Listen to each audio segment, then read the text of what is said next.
Hi everybody, welcome back to Hit or Miss Hallmark Movie Reviews. Happy countdown to Christmas. One more movie left after this one. We're almost there. Can you believe it? I can't. Today we're reviewing The Secret Gift of Christmas, starring Megan Ory and Christopher Russell. The writer and director here is Christy Will Wolfe. Some other directing credits include Where Your Heart Belongs, Warming Up to You, and Don't Forget I Love You. Yeah.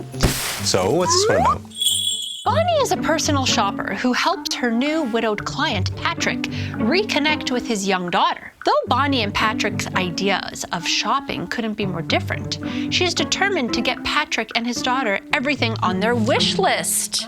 Wow! What was that? Oh my goodness. So, yeah. So, what did we think of this? I mean, okay, first of all, shocker, Christopher Russell has a kid in this movie. Why, does he always have a kid? I feel like he always does, like almost always. I feel like they always give him a kid just because he's too good looking to be feasibly attainable without some sort of baggage attached. That's an interesting theory, actually, yeah. So when this movie originally aired, it was on in the background. We were going to properly watch it like the next day, I think. So I had the volume muted and I was like catching a few glimpses of it. And I see like this very animated, almost cartoon-like character, like wide-eyed, bright smile, you know, decked out in red. You know, she seemed like she was talking to the camera at one point, like right in the beginning. It was very odd and very like unexpected.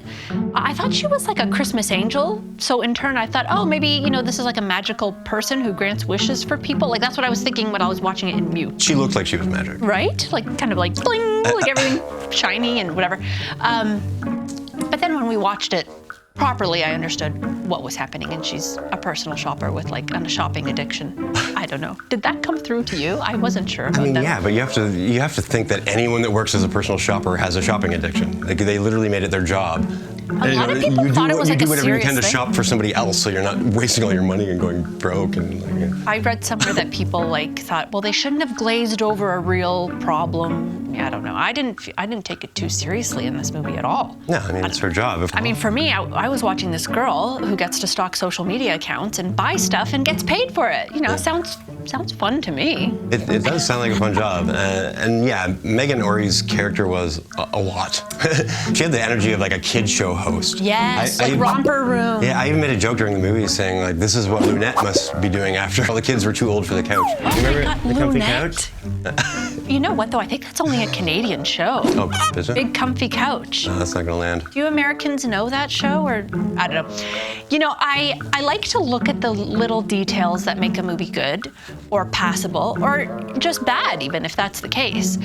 Especially when the story is just okay. And you know, I need to look at other things like performances, character development, pacing, etc., all that stuff, you know, to help me determine if there's anything to grab onto at all.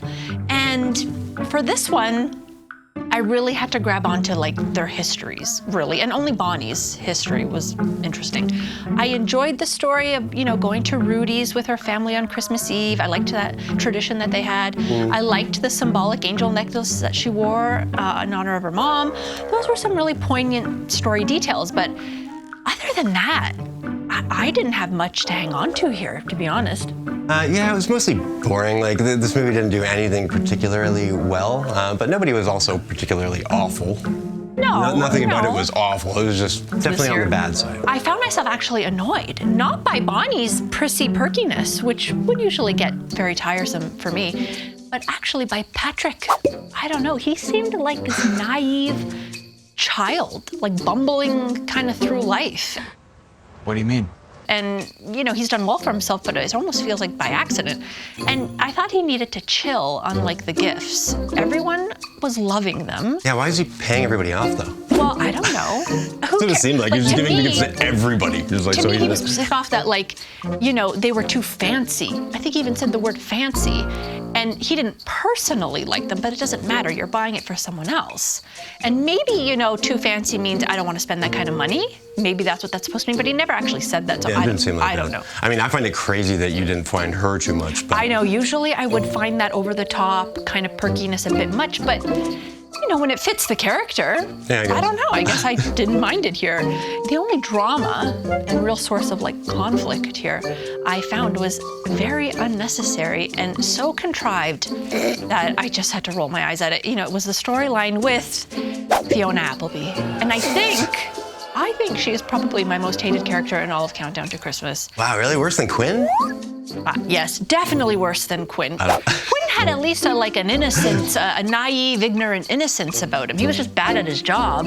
Yeah. And I guess that could be very annoying.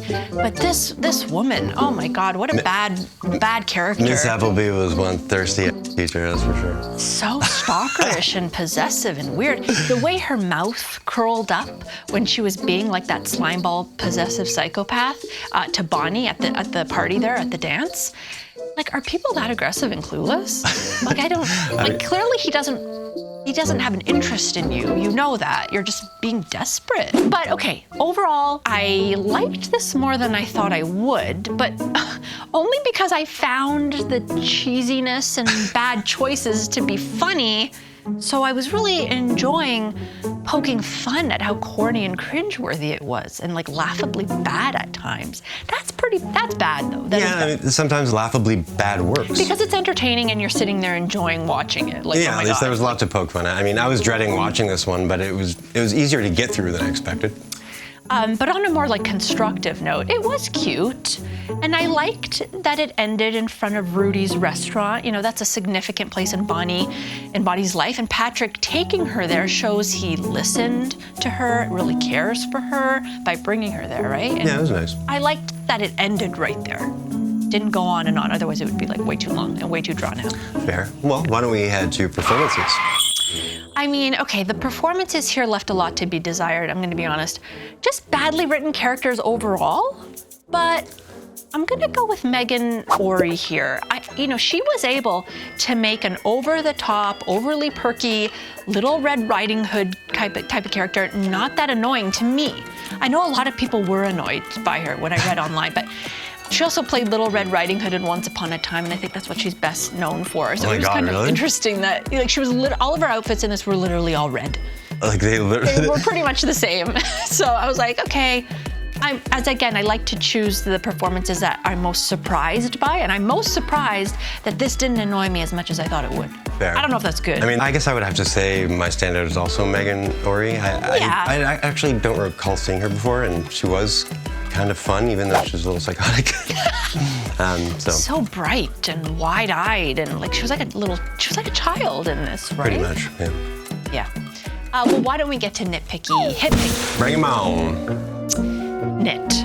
Okay, did they pretend to ice skate on a plastic floor? I swear that was not ice in that scene, and it seemed like they were walking on it. Definitely. I know she was supposed to be like afraid of ice and she didn't know how to skate. I mean, it's actually very rare that both people will be on actual skates. It was pretty funny because you could see them kind of walking, and then she would be like, oh.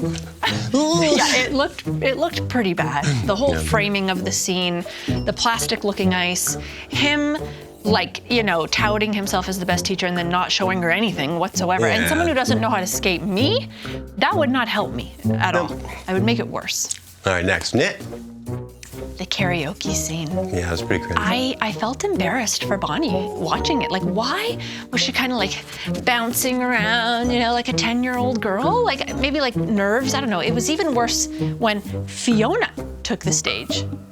No, I mean, I'd have to say Bonnie was way more cringe on stage than Miss Appleby, which was kind of the point. They were just trying to show that. The whole scene, though, I did not like. No, it was bad. I didn't like. Nit. I wasn't a fan of her wardrobe, Bonnie's wardrobe. She seemed to dress like someone about like 20 years older than what she actually was.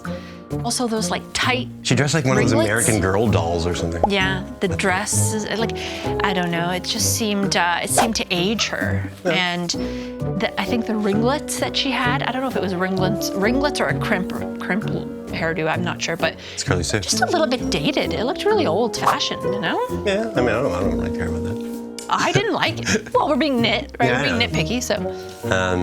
Nit. Fiona Appleby's name. How dare they? How dare they use one of the best musicians of modern times, like, as the root name for someone so vile? It's like No. Fiona Apple A, Fiona Apple B. Or, I mean, does anyone not know Fiona Apple, like the musician? Like, clearly they based it off of her, I mean, but no. there's got to be lots of people that don't. No. Don't like that. Anyway, lots of nits for this one, unfortunately, but that's okay. That's how it goes. Yeah. There is one hit.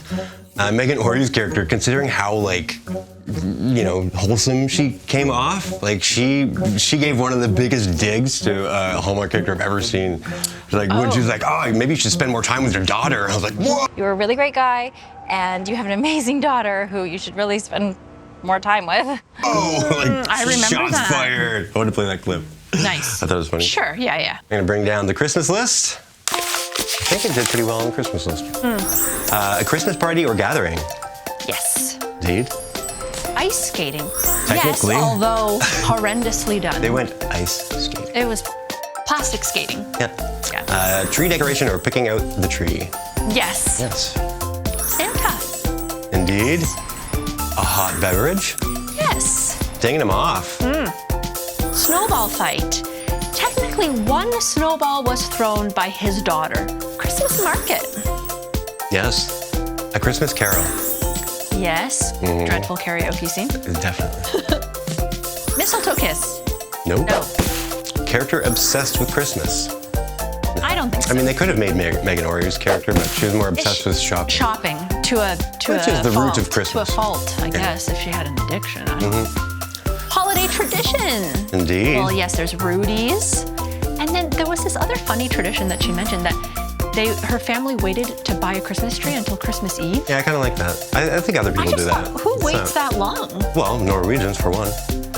Oh my God, I guess they did that in that movie too. Oh my goodness, okay. We learned. And Christmas magic. No, even though I initially thought there would be, but no. Yeah. No. So, Pretty good. 9. is it 9? Wow. I gave it some extra That points. is pretty high, actually. All right. So, do you want to bring up the Christmas meter? Hey there. So, I am going to give, what is this movie called? I always forget the name of this. The Secret Gift of Christmas. Yeah. 5 golden rings. Better. It's pretty low, Better than but I thought you would give it. better than I thought I would give it. I mean, I was even going to give it lower than I'm going to, but the Christmas list kind of saved it, and I didn't hate it. No. So I'm going to give The Secret Gift of Christmas 4 calling birds. That's pretty low, and I'm surprised that you gave it that. I mean, it was pretty bad. It wasn't great, it wasn't awful, but Yeah, basically. I expected more, I think. Basically, to quantify the bottom row of the scale, 4 is like bad, still watchable. 3 is it didn't belong on this network. 2 is what the heck are you doing, and we haven't seen 1 yet. No, they haven't been that bad, although we've gotten close. Anyways, let us know what you thought of this movie. Where would it rate on the Christmas meter for you? Yes, let us know in the comments below. As always, thank you so much for watching. And we'll see you back again soon for the last review. Our last review. Wow, So crazy. we did it. Wow. Anyway, All right. please don't forget to like, share, and subscribe if you haven't already. We'll see you soon. Till next episode.